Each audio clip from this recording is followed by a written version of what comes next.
Hello, I'm Katrina M. Craft, and you've just tuned into the Craft More Cash podcast, where finance meets innovation and strategy becomes reality.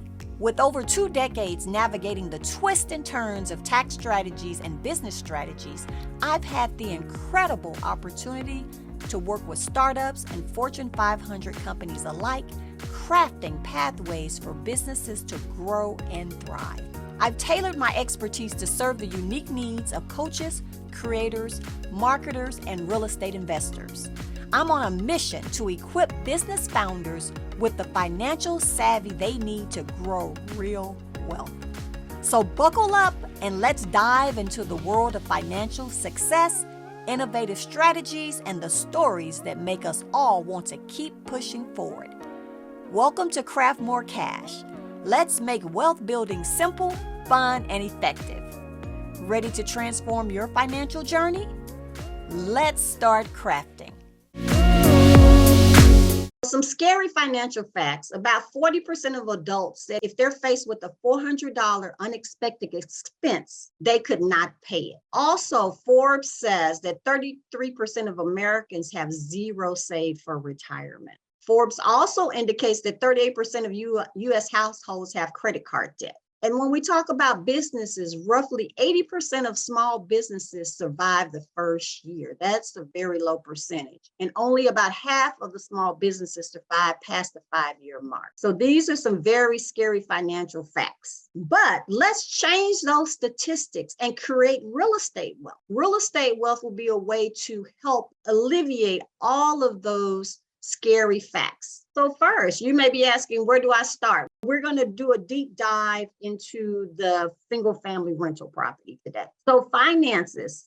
First, let's start by saving money. You need some funding in order to invest. When you have an investment property, you're going to have to put down 20 to 25% of the purchase price. And you're going to have to put down closing costs, which could be up to 7%. So it's not something you can just jump into. It is an investment. Or we talked about seeking other investors to help fund the project. So peer-to-peer lending. So just like some of these crowdfundings have programs, you may could put your property on one of those crowdfundings, or you can just go directly peer-to-peer lending and ask friends and family if they're interested in investing, and you would give them a percentage of interest payback every month. I have clients that do that as well. They have individual people that they have met, and they're paying them monthly interest on money that they have lent to them. You can also use hard money lending. So hard money lending is a short-term, non-conforming loan, and these individuals are going to charge you more interest than a normal bank would charge, and it's a short-term loan. If you're doing repairs, then a lot of times they want to give you a draw. And then when you have additional monies that are needed for repairs, they'll give you more money. But they're looking after their investment, and they're not just going to give you all of the money up front because they want to make sure that it's a good investment for them as well. But that is an option to do hard money lending if you can't get the traditional bank loan. Also, you can get a loan from the bank, a mortgage loan. And make sure when you're starting this process, you find a mortgage lender and you get a pre-approval letter, because they're going to do the work to help you find out how much you could really qualify for. You don't want to look for $1 million house and what you can qualify is $300,000. That would be a waste of your time. So going to a lender and finding out what are you pre-approved for is a great step in starting the process. Also know that a lot of times when you put an offer on the house, they're going to ask for a pre-approval letter, and it has to be dated within 90 days of closing, because a lot of things change.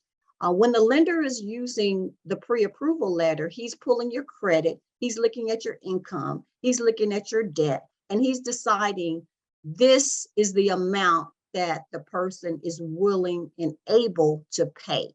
And so that's why it's important to have it within 90 days, because in 90 days, you could go and you could get 5 different credit cards and max them out. And then you would not have probably the amount needed to close on the house. Speaking of that, it is important to note, if you are trying to close on the house, Don't go get a lot of credit. Don't have a lot of inquiries on your credit. Don't max out your cards. Try to pay down your cards to where you have like 30% of usage. It's just things you need to be prepared for as far as getting finances. Also, to get your finances in order, one tip I do say is just set up a separate real estate checking account.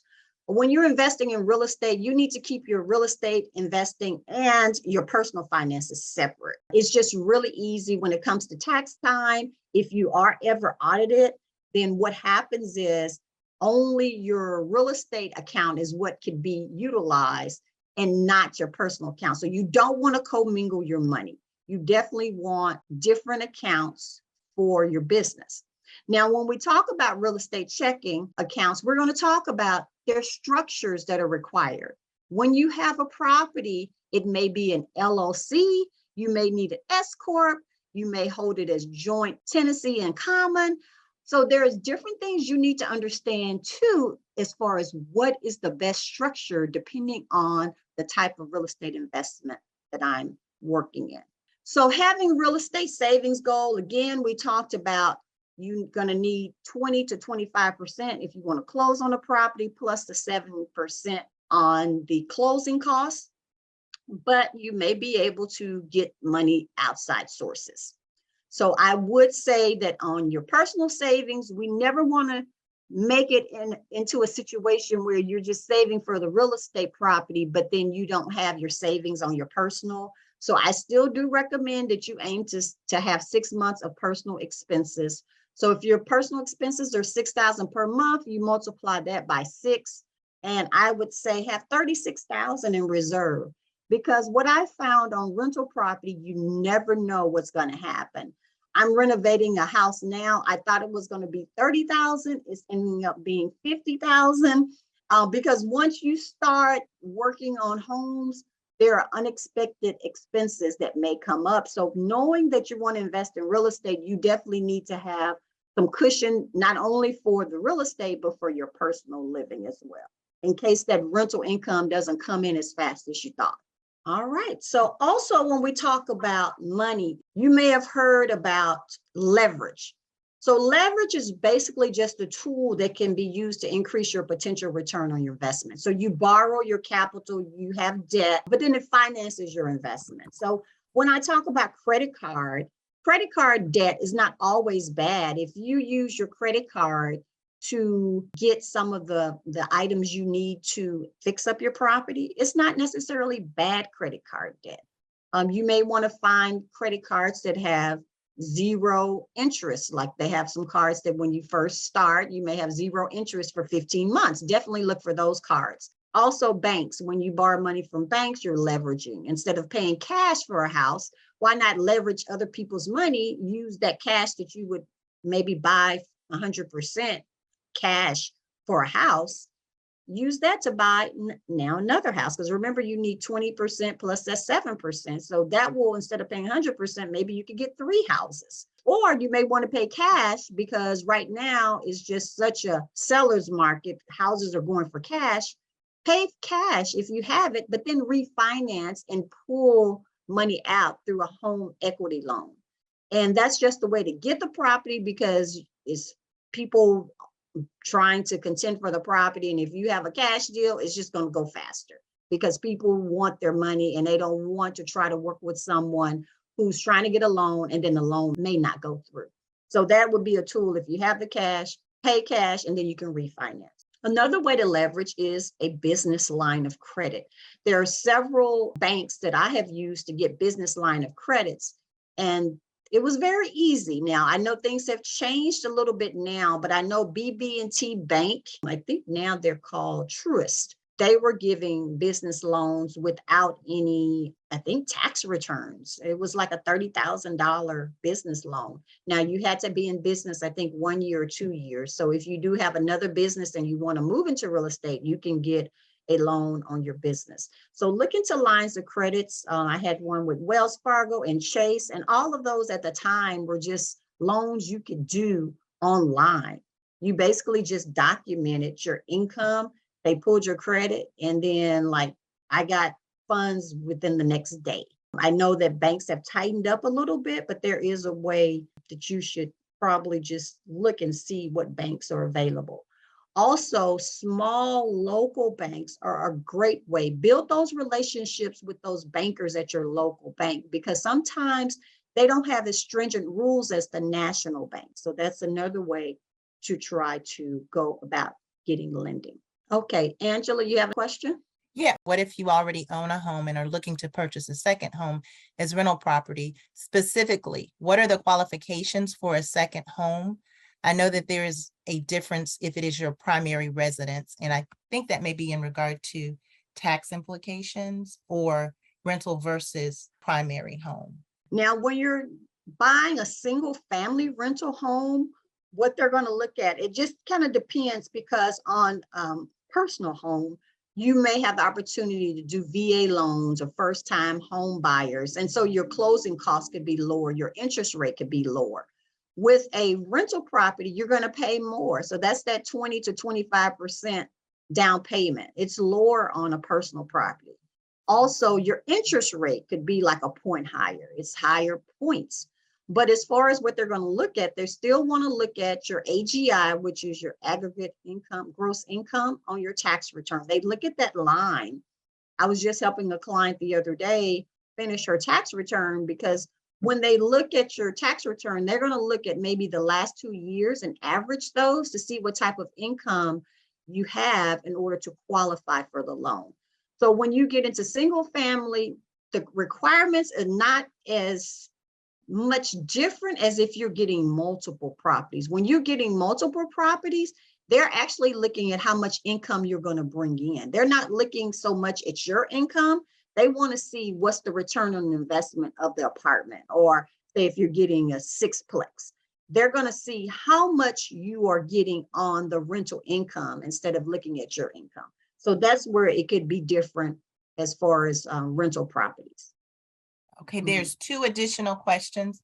Uh-huh. One is, in your experiences, have you, when you have rental or commercial or business related real estate investments, does that show on your personal credit report? And what implications does your personal credit have when it comes to getting, I guess, financing for, that line of credit for your business?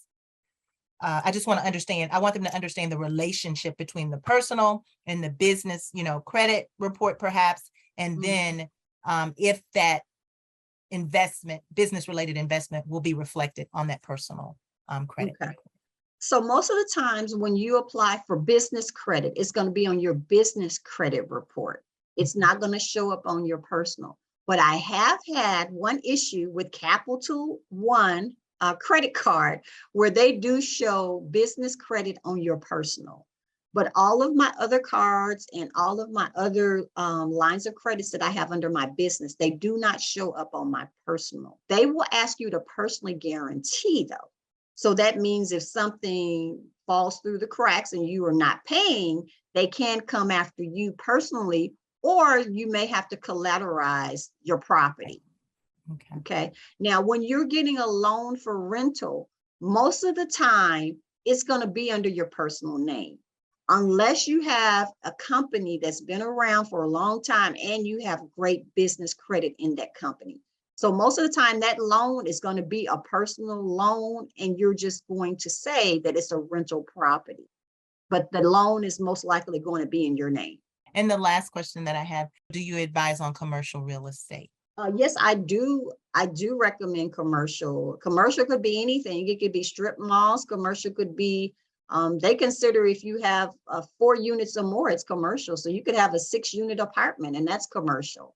So I do recommend commercial. I believe that it is a great way to leverage your real estate wealth. And I've seen clients with, 100+ units and done very well. But I've also seen clients with that many units that didn't do well. So it's all about, you purchasing, you managing the property, you keeping up with the maintenance. So I think it's purchasing properly, purchasing right, knowing what the return of your investment could be, because all deals are not good deals. But just for commercial, yes, I would recommend commercial. Where do I go from here? Tax advisory services, a little higher investment, but in exchange, we work directly with you to grow your wealth over a period of a year or longer. So that's the plan, where I'm actually looking at your situation, developing, okay, you need a LLC, you need an S Corp. I'm going to look at your tax deductions. Okay, where are you missing? We may need to go back 3 years. So my investment, what I'm saying is an investment, could really be money in your pocket, because I'm going to save you money. Plus, we may go back some years and get you some money because you have losses in some years and gains in others.